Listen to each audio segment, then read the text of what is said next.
Hello दोस्तों, स्वागत है आपका एग्जाम सफार पर। आज हम बात करेंगे झारखंड के बजट 2026-27 के बारे में, जिसे हम आसान भाषा, इन्फोग्राफिक्स और ट्रिक्स के साथ समझेंगे। तो चलिए शुरू करते हैं आपका एग्जाम सफार। आज का ये जो हमारा डीप डाइव है, इसमें हम इस भारी भरकम डॉक्यूमेंट को पूरी तरह से डिकोड करने वाले हैं, क्योंकि जेएसएससी या जेपीएससी की तैयारी करने वाले हर छात्र के लिए राज्य का बजट समझना बहुत ज़रूरी हो जाता है। हालांकि अक्सर बजट के डॉक्यूमेंट इतने भारी भरकम होते हैं कि उन्हें देखकर ही डर लगने लगता है। उसमें सिर्फ आंकड़ों का माया जाल नजर आता है। बिल्कुल सही कहा आपने। और आज के इस विस्तृत विश्लेषण का हमारा मिशन यही है कि हम झारखंड के 1,58,560 करोड़ के विशाल बजट के सबसे महत्वपूर्ण हिस्सों को शीशे की तरह साफ कर दें। एकदम सही। और यहाँ दिलचस्प बात यह है कि अगर इस बजट को सिर्फ आंकड़ों के चश्मे से देखा जाएगा तो शायद इसकी असली कहानी पीछे छूट जाएगी। हाँ, मतलब नंबर से आगे भी बहुत कुछ है इसमें। बिल्कुल। ये बजट केवल संख्याओं का खेल नहीं है, बल्कि विकसित झारखंड, खुशहाल झारखंड का एक पूरा रोड मैप है। इस पूरे डॉक्यूमेंट का बारीकी से अध्ययन करने पर यह साफ समझ आता है कि इसमें समाज के हर वर्ग, खासकर युवाओं और महिलाओं की बात हो रही है यहाँ। जी, युवाओं, महिलाओं और किसानों को केंद्र में रखकर नीतियां बनाई गई हैं। आज हम सिर्फ ये चर्चा नहीं करेंगे कि पैसा कहाँ खर्च हो रहा है, बल्कि ये भी गहराई से समझेंगे कि इन खर्चों का राज्य के भविष्य पर क्या असर पड़ने वाला है। चलिए फिर इसके अलग अलग पहलुओं को समझते हैं। सबसे पहले बात करते हैं बजट के आकार और उसके वित्तीय दायरे की। हमारे पास जो सबसे पहला और बुनियादी आंकड़ा है वो ये है कि वित्तीय वर्ष 2026-27 के लिए कुल बजट 1,58,560 करोड़ रुपए रखा गया है। हाँ, और इसे याद रखने और समझने के लिए थोड़ा आसान बनाते हैं। इस पूरी रकम को मुख्य रूप से दो हिस्सों में बांटा जा सकता है: रेवेन्यू एक्सपेंडिचर यानी राजस्व व्यय, और पूंजीगत व्यय यानी कैपिटल एक्सपेंडिचर। बिल्कुल। राजस्व व्यय का मतलब है वो खर्च जो राज्य को चलाने के लिए रोजमर्रा के कामों में जाता है, जैसे सरकारी कर्मचारियों की सैलरी, पेंशन और सब्सिडी, जो कि इस बजट में लगभग 1,20,851 करोड़ रुपए का है। सही। और दूसरा हिस्सा है पूंजीगत व्यय, जो बुनियादी ढांचे जैसे नई सड़कें, अस्पताल, स्कूल या पुल बनाने में खर्च होता है। ये लगभग 37,708 करोड़ रुपए है। इस बंटवारे को समझना प्रतियोगी परीक्षाओं के लिए बहुत जरूरी है। राजस्व व्यय हमेशा ज्यादा होता है, क्योंकि एक कल्याणकारी राज्य को चलाने का खर्च काफी बड़ा होता है। लेकिन पूंजीगत व्यय वो निवेश है जो भविष्य में रिटर्न देता है। और इसके अलावा एक और आंकड़ा है जिस पर अक्सर एग्जाम में सीधे सवाल बनते हैं: राजकोषीय घाटा। जी हाँ, राजकोषीय घाटा या फिस्कल डेफिसिट। आसान शब्दों में कहें तो सरकार की कुल कमाई और कुल खर्च के बीच का अंतर। अगर सरकार कमा कम रही है और खर्च ज्यादा कर रही है तो वो अंतर राजकोषीय घाटा कहलाता है। तो इस बजट में राजकोषीय घाटा कितना अनुमानित है? इस बार ये 13,595 करोड़ रुपए अनुमानित है।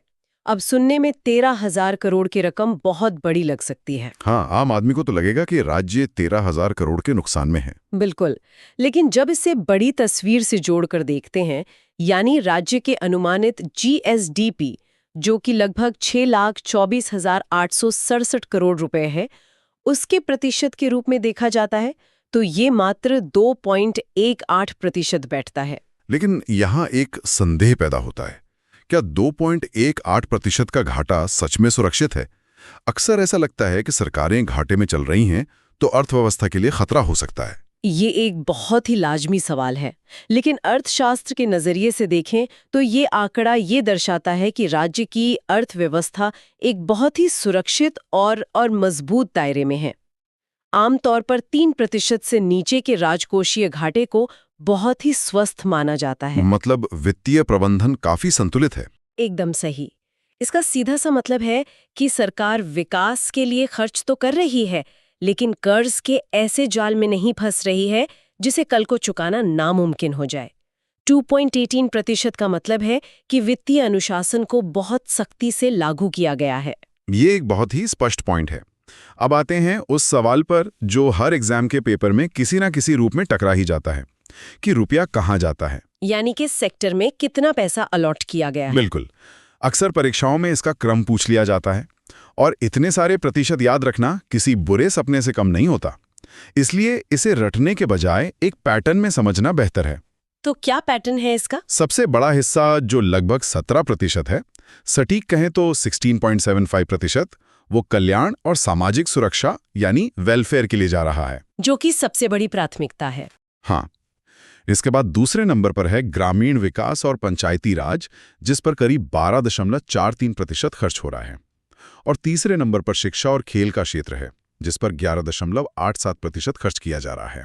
और बाकी क्षेत्रों का क्या आवंटन है? स्वास्थ्य पर 8.32%, पुलिस और आपदा प्रबंधन पर 6.89%, पेंशन पर 6.29% और कृषि पर 4.79% हिस्सा जा रहा है। यहाँ पर अगर एक बड़ा पैटर्न देखा जाए तो कहानी बहुत साफ हो जाती है। कल्याण, ग्रामीण विकास और शिक्षा, सिर्फ इन तीनों को मिला दें तो बजट का 40% से ज्यादा हिस्सा कवर हो जाता है। सही कहा।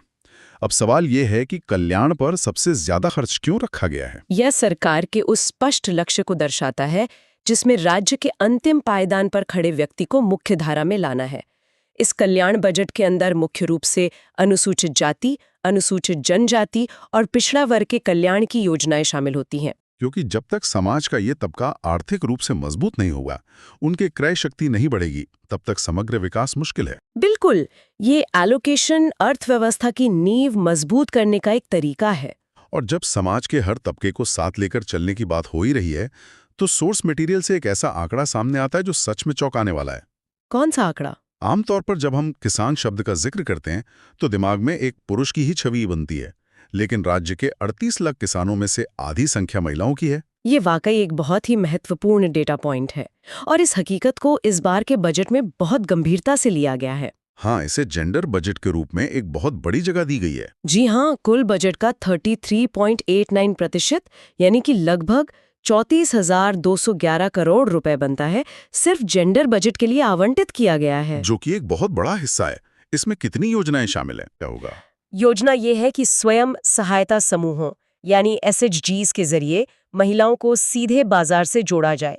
इससे बिचौलिए खत्म होंगे और मुनाफा सीधे महिलाओं के हाथ में जाएगा। समावेशी विकास का ये एक बेहतरीन उदाहरण है। और महिलाओं के साथ साथ इस बजट में एक और बहुत बड़े वर्ग पर फोकस किया गया है, जिसे बाल बजट कहा गया है। बाल बजट के लिए क्या आवंटन है? इसके लिए करीब 10,793 करोड़ रुपए का आवंटन है, जो कुल बजट का 10.69% है। इस बाल बजट के महत्व को गहराई से समझने के लिए राज्य की डेमोग्राफी को देखना होगा। वो कैसे? राज्य की कुल आबादी का 44% हिस्सा उन बच्चों का है जिनकी उम्र 18 वर्ष से कम है। 44%? ये तो बहुत बड़ा नंबर है। बिल्कुल, यूनिसेफ के साथ तकनीकी सहयोग करके इस डेमोग्राफी को मजबूत करना भविष्य के लिए एक बहुत बड़ा निवेश है। अगर इन बच्चों को सही शिक्षा और पोषण मिले तो ये राज्य के लिए एक बेहतरीन ह्यूमन रिसोर्स बन सकते हैं। अब यहाँ बात सच में दिलचस्प हो जाती है। चलिए बात करते हैं कृषि और किसान कल्याण की बड़ी घोषणाओं की।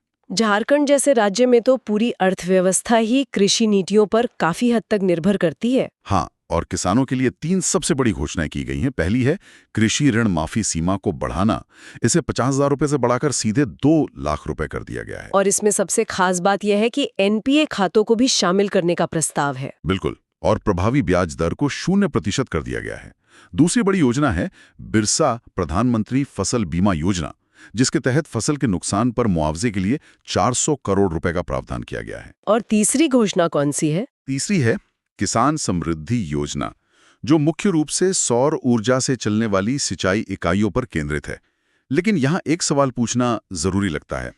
कृषि ऋण माफी को अक्सर अर्थशास्त्री एक खराब कदम मानते हैं, तो इसे बजट का इतना अहम हिस्सा क्यों बनाया गया है? कागजों पर ऋण माफी आर्थिक रूप से नुकसानदायक लग सकती है, लेकिन जब इसे झारखंड के भौगोलिक सच्चाई के संदर्भ में देखा जाता है तो तस्वीर अलग नजर आती है। यहाँ की खेती पूरी तरह से मानसून पर निर्भर है। अगर बारिश नहीं हुई तो फसल बर्बाद हो जाती है। एकदम सही।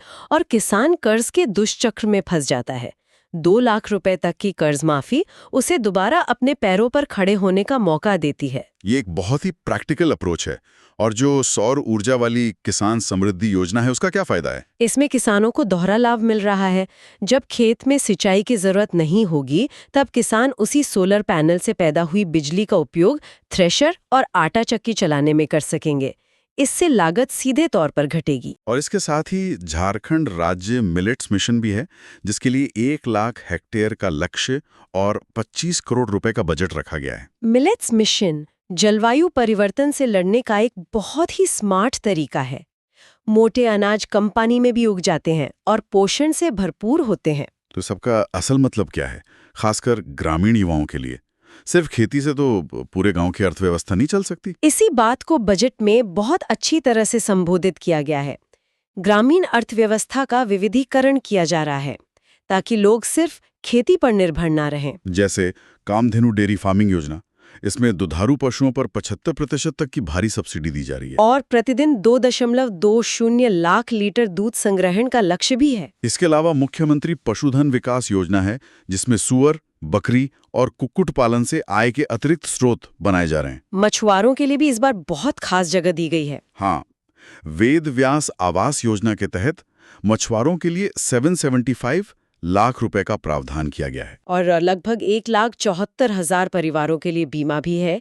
इसके अलावा गोधन न्याय योजना भी है, जिसमें जैविक खेती को बढ़ावा देने के लिए 20 करोड़ रुपए का राज्य प्लान है, जिसमें सरकार सीधे गोबर की खरीद करेगी। ये सच में ग्रामीण अर्थव्यवस्था के हर हिस्से को सक्रिय करने जैसा है। बिल्कुल। अब गांव से निकलकर थोड़ा बात करते हैं शिक्षा, इंफ्रास्ट्रक्चर और डिजिटल गवर्नेंस की। प्रतियोगी परीक्षाओं के छात्रों के लिए ये सेक्शन बहुत अहम है।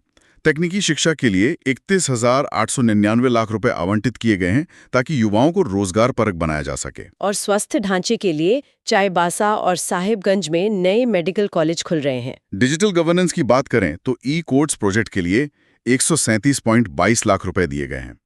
लेकिन जो सबसे चौंकाने वाली बात सामने आई, वो है बीज वितरण में पारदर्शिता के लिए ब्लॉकचेन तकनीक का उपयोग। यह एक महत्वपूर्ण सवाल खड़ा करता है कि क्या ब्लॉकचेन जैसी उन्नत तकनीक कृषि जैसे पारंपरिक क्षेत्र में भ्रष्टाचार खत्म कर सकती है?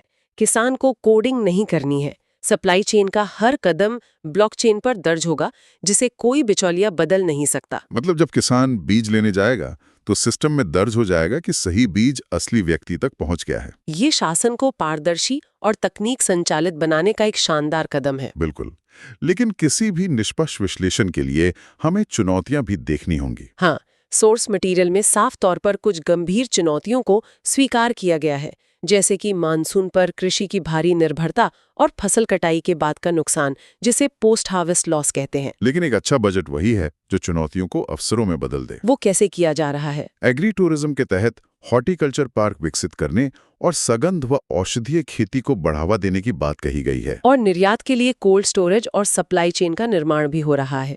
इसके अलावा बजट में परंपरागत कृषि विकास योजना यानी PKVY के तहत 750 क्लस्टर बनाए जा रहे हैं, जो लगभग 15,000 हेक्टेयर भूमि को कवर करेंगे। हाँ, इन क्लस्टर्स में जैविक खेती और हाईटेक हॉर्टिकल्चर नर्सरी के निर्माण से इन चुनौतियों को अवसरों में बदलने का प्रयास किया गया है। पूरे बजट को हमने बहुत ही गहराई से समझ लिया है। चलिए अब छात्रों के लिए क्विक रिकैप करते हैं। परीक्षा के लिए याद रखने योग्य 4 मुख्य बिंदु हैं। पहला, मछुआरों के लिए वेद व्यास आवास योजना। दूसरा, किसानों के लिए कृषि ऋण पर 0% प्रभावी ब्याज दर। तीसरा, चाईबासा और साहिबगंज में नए मेडिकल कॉलेज। और चौथा, राज्य में 44% बाल जनसंख्या है, जिसके लिए विशेष बाल बजट है। ये बहुत ही सॉलिड पॉइंट्स है। इस चर्चा को खत्म करने से पहले श्रोताओं के लिए सोचने के लिए एक विचार छोड़ना चाहूंगी। बजट में बीज वितरण के लिए ब्लॉकचेन तकनीक का उपयोग करने की बात कही गई है। जरा सोचिए, जब गांव का एक आम किसान ब्लॉकचेन जैसी ग्लोबल तकनीक के जरिए अपने अधिकारों का सीधा लाभ उठाएगा, तो क्या ये भारत में ई गवर्नेंस की पूरी परिभाषा नहीं बदल देगा? इस पर जरूर विचार किया जाना चाहिए। ये सच में एक बहुत ही गहरा और दूरदर्शी विचार है। तो ये था झारखंड बजट 2026-27 का एक विस्तृत और परीक्षाोन्मुख विश्लेषण।